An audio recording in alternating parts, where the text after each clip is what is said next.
So what's up guys, this is astrologer Sunil Kumar. दोस्तों, मेरे इस वीडियो में आपका स्वागत है। दोस्तों, आज हम बात करेंगे जुपिटर की सिचुएशन कुंडली के 9th हाउस में। यदि प्लैनेट जुपिटर आपकी कुंडली के 9वें घर में है तो ये आपके जीवन पे क्या प्रभाव डालेगा, इसके क्या इफ़ेक्ट्स आएंगे, नेगेटिव इफ़ेक्ट्स, पॉजिटिव इफ़ेक्ट्स, सभी टाइप के इफ़ेक्ट्स के बारे में हम चर्चा करेंगे। परंतु इससे पहले कि हम इस चर्चा की शुरुआत करें, मेरी आप सभी से गुजारिश है कि मेरे चैनल को सब्सक्राइब कीजिए और बेल आइकन को ज़रूर दबाइएगा ताकि मेरी आने वाली सभी वीडियोस की जानकारी आपको मिलती रहे। तो चलिए शुरू करते हैं। तो दोस्तों, 9th हाउस क्या होता है? 9th हाउस होता है आपका धर्म का हाउस, मतलब जो रिलीजन होता है, हमारा धर्म होता है, उसे हम 9th हाउस से देखते हैं। 9th हाउस होता है लॉन्ग ट्रैवल का हाउस भी होता है 9th हाउस, और इसे त्रिकोण हाउस भी कहते हैं। और त्रिकोण के साथ साथ ये भाग्य स्थान भी कहलाता है। ज्योतिष के अनुसार नवम भाव जो होता है हमारे भाग्य से कनेक्टेड होता है। और तो और ये पिता का भाव भी होता है। पिता का भाव दशम भाव भी होता है, लेकिन नवम भाव को हम जो पिता का भाव मानते हैं वो, अगर आपको बचपन की प्रेडिक्शंस जब भी आप करेंगे छोटे बच्चों की, तो नवम भाव को ही जो है एज फादर आप काउंट करेंगे। लंबी यात्राओं का भाव भी ये होता है, विदेश यात्राओं का भाव होता है, विदेश का भाव है, ठीक है। डिमोशन का हाउस भी होता है। डिमोशन का हाउस इसलिए होता है क्योंकि 10th हाउस आपके प्रमोशन का हाउस है और 9th हाउस कहीं ना कहीं डिमोशंस भी करवाता है। तो ये सारी चीज़ें कनेक्ट होती हैं हमारे कुंडली के 9th हाउस से। अगर इसमें गुरु की प्लेसमेंट है तो ज़्यादातर रिजल्ट्स जो हैं गुरु के 9th हाउस में पॉजिटिव ही आते हैं। मतलब यहाँ पे गुरु शुभ फल आपको ज़्यादा प्रदान करेंगे। बहुत रेयर केस में अगर गुरु पीड़ित हैं तभी आपको नेगेटिव रिजल्ट्स मिलेंगे, अदरवाइज़ ज़्यादातर गुरु इस भाव में जो होते हैं 9th हाउस में पॉजिटिव रिजल्ट ही देते हैं। तो ऐसा जातक जो है जिसका गुरु 9th हाउस में है, बुद्धिमान होगा, उदार किस्म का जातक होगा, धर्म में विश्वास रखने वाला, क्योंकि धर्म का ही प्लैनेट है जुपिटर, और 9th हाउस भी धर्म का ही हाउस माना जाता है।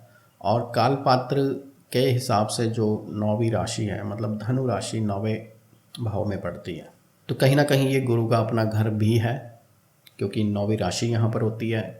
अगर हम कालपात्र कुंडली की बात करें, कालपात्र मतलब जिसके पहले घर का जो मेष लगन होता है, ठीक है।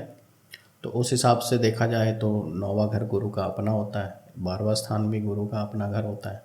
तो ऐसा जातक समाज में बहुत सम्मानित होता है, क्योंकि धर्म से जुड़ा हुआ धार्मिक इंसान होता है, ये धार्मिक जातक होता है। तो समाज के अंदर इसकी बहुत मान सम्मान प्रतिष्ठा होती है। वेदों का ज्ञाता होता है, काफ़ी स्कॉलर होता है, ये नॉलेज होती है, बहुत किताबें पढ़ी होती हैं इसने अपने जीवन में, अच्छी नॉलेज होती है, वेद पुराण भी पढ़े होते हैं, ठीक है। और धर्म के प्रति रुचि होती है ऐसे जातक की, मतलब धार्मिक होता है, पूजा पाठ करना, मंदिर जाना। ऐसे लोग अगर अपने जीवन में कामयाब हो जाएं तो मंदिरों का निर्माण भी करवाते हैं।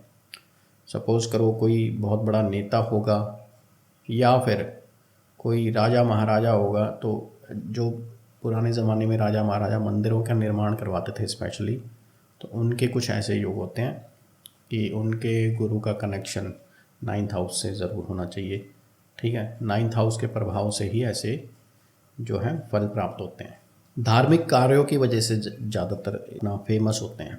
तो मैंने कहा ना कि भाई धर्म कर्म के कामों में ज़्यादा रुचि लेना, ठीक है, पूजा पाठ करना और मंदिरों का निर्माण करना, अपने धर्म की जो है प्रचार करने में भी ये लोग बहुत आगे होते हैं, अपने धर्म का प्रचार भी करते हैं। और ये मैं बार बार मंदिर बोल रहा हूँ, तो ज़रूरी नहीं है, आप जिस भी धर्म के होंगे और गुरु आपके 9th हाउस में होगा। सपोज़ करो कि अगर आप मुसलमान हैं तो आप मस्जिद वगैरह में उसके अंदर आप अपना सहयोग देंगे बनवाने में, ठीक है। अपने धर्म का, किसी भी धर्म का प्राणी होगा वो, तो वो अपने धर्म का प्रचार करने में समर्थ होगा यदि गुरु का कनेक्शन जो है 9th हाउस से है। और ऐसा जातक जो है आर्थिक रूप से भी समृद्ध होता है, मतलब धन दौलत होती है इस जातक के पास। अगर नवम भाव में ही गुरु है तो ऐसा जातक गरीब नहीं होगा, धनवान होगा, धन आएगा, पैसा आएगा इसके पास। और तो और दिल का साफ होता है ऐसा जातक जिसका गुरु नवम भाव में है, कभी किसी को धोखा देने की कोशिश नहीं करता है, दिल का बहुत ही साफ होता है और हमेशा अपने जीवन में अच्छे कर्म करने की ही कोशिश ऐसा जातक करता है। अब धनवान ज़रूर होगा लेकिन कंजूस होता है ऐसा जातक। ठीक है, जिसकी रुचि जिस जिस कार्यों में रुचि है उसमें थोड़ा बहुत धन अवश्य खर्च करेगा, ठीक है, लेकिन आमतौर पर देखा जाएगा तो ये सामाजिक तौर पे कंजूस होता है ऐसा जातक। पैसा अधिक जो है बचाने की कोशिश करता है और खर्च कम करता है। स्त्री वर्ग में ऐसा जातक लोकप्रिय होता है, मतलब अगर मेल कुंडली है, जातक मेल है, तो फिर ये जो है स्त्री वर्ग में फेमस होगा, यानी कि फीमेल लोगों के अंदर इसकी जो है लोकप्रियता होती है, फेमस होता है। इसको फीमेल बहुत ज़्यादा पसंद करती हैं और फीमेल किसी भी रूप में हो सकती है, ज़रूरी नहीं है कि भाई गर्लफ्रेंड ही हो, ठीक है, माँ भी हो सकती है, बहन भी हो सकती है, कोई भी रिश्ता हो सकता है, वो लोग इनको बहुत ज़्यादा पसंद करते हैं। और अगर इन लोगों की पुत्र संतान हो तो फिर वो बहुत ज़्यादा ख्याति प्राप्त करती है। अगर 9वें घर में गुरु है तो ये मान लो कि जो आपकी पुत्र संतान होगी वो बहुत ख्याति प्राप्त करेगी, अपने जीवन में काफ़ी ऊंचाइयों पे जाएगी।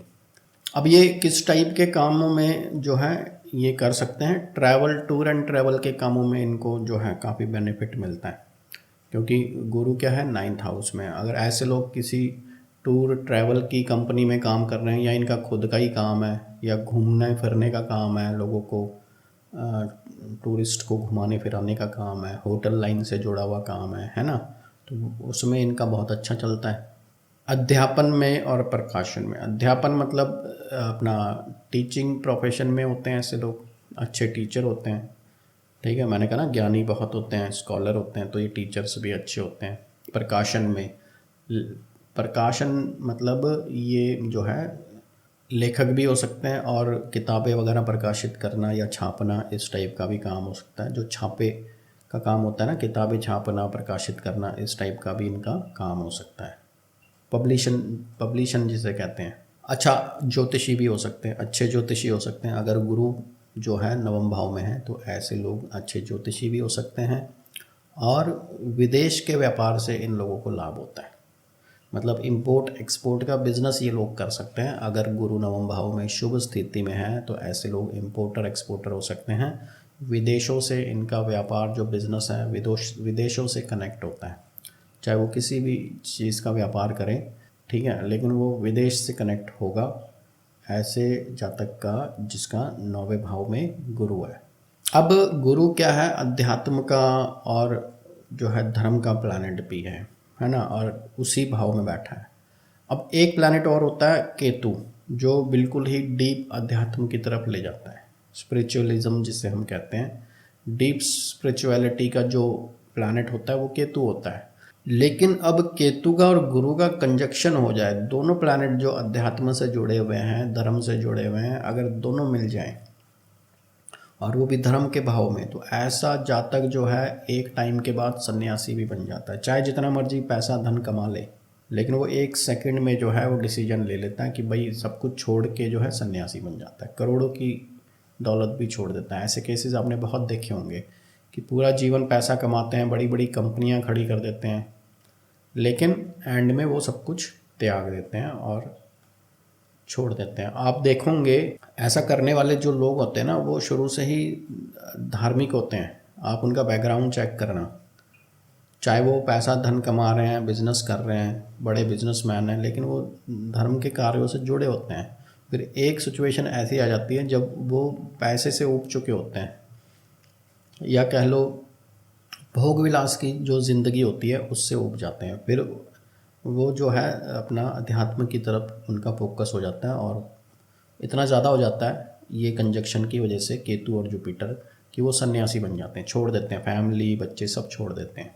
और अब ये यात्रा का भाव भी है, परंतु यहाँ पे अगर मंगल का कंजक्शन हो 9वें भाव में गुरु के साथ, तो फिर ऐसा जातक की जो है दुर्घटना के योग भी बनते हैं कई बार। तो मंगल जो है, स्पेशली अगर पीड़ित मंगल हो, राहु शनि की दृष्टि हो, या फिर मंगल जो है छठे 8वें या 12वें भाव का मालिक होकर यहाँ पे बैठा हो गुरु के साथ, तो फिर अवश्य ही दुर्घटनाओं के योग बनते हैं।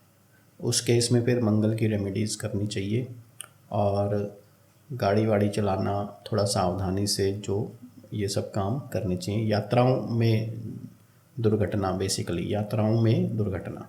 जो हमारी अग्नि तत्व राशियाँ होती हैं, मेष, सिंह और धनु राशि, ये 3 राशियाँ हमारी अग्नि तत्व होती हैं। अगर अग्नि तत्व राशि है 9वें भाव में और गुरु बैठे हैं, तो फिर ऐसे जातक की जो शिक्षा होती है वो उच्च शिक्षा होती है। मतलब ग्रेजुएशन तो वो करेगा ही करेगा, मास्टर्स कर सकता है, मास्टर्स डिग्री कर सकता है, और पीएचडी तक भी ऐसे लोग जाते हैं। पीएचडी के केस में जो है शनि का इन्वॉल्वमेंट ज़रूरी होगा, लेकिन अगर सिर्फ गुरु की सिचुएशन है अग्नि तत्व राशि में, तो फिर वो मास्टर्स तक भी करता है। अच्छे खासे पढ़े लिखे लोग होते हैं ये। और अगर अर्धी साइन है, पृथ्वी साइन जिसे कहते हैं, वृषभ, कन्या और मकर, ये 3 राशियाँ होती हैं अर्धी साइन। अगर इसमें गुरु है 9th हाउस में, तो ऐसा जातक जो है साइंस में इसका जो है ज़्यादा झुकाव होता है, और साइंस में ये उच्च शिक्षा ग्रहण करता है, मास्टर डिग्रीज़ करता है, पीएचडीज़ करता है। तो साइंस में ये साइंटिस्ट भी हो सकता है, इंजीनियर भी हो सकता है, ठीक है।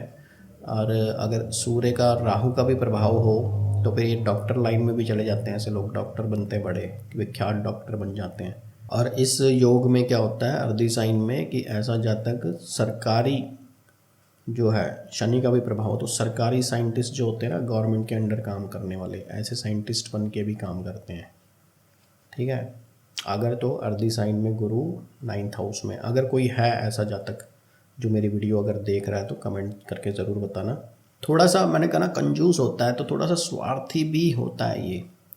वो जो कंजूस होने की जो प्रवृत्ति है, वो थोड़ा सा स्वार्थी भी बना देता है इस जातक को, अपने बारे में ज़्यादा सोचना, ठीक है। ठीक है, धर्म से जुड़ा हुआ होता है, धार्मिक कार्यों से जुड़ा हुआ होता है, लेकिन इसका मतलब ये नहीं है कि ये दूसरों के लिए, लोगों के लिए भी कुछ काम कर रहा है या त्याग दे रहा है। त्याग नहीं दे रहा, अपने लिए ज़्यादा करता है, अपने आप को प्रायोरिटी ज़्यादा देता है ऐसा जातक।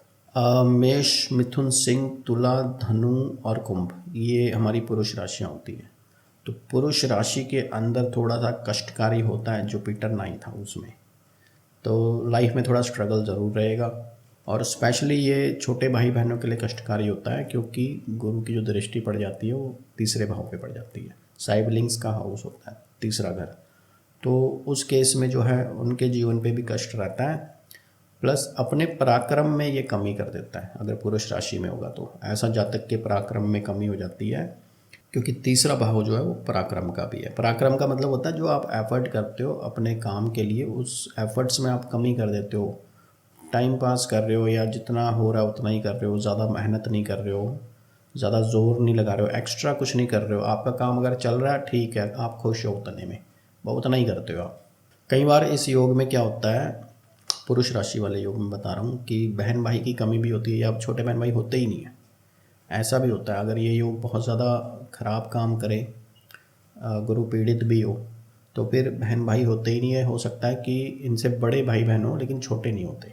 और अगर स्त्री राशि होगी, फीमेल साइन, वृषभ, कन्या, कर्क, वृश्चिक, मकर, ये सारी राशियाँ जो होती हैं स्त्री राशियाँ होती है, फीमेल साइंस, तो बिल्कुल इसके अपोजिट हो जाता है। फिर जो है फल शुभ प्राप्त होते हैं, स्पेशली साइबलिंग्स के लिए, छोटे भाई बहनों के लिए। फिर छोटे भाई बहन होते भी हैं और भरमार भी हो सकती है, एक से ज़्यादा भी हो सकते हैं, 2 भी हो सकते हैं, 3 भी हो सकते हैं, और उनकी लाइफ भी अच्छी होती है, खुशनुमा होती है।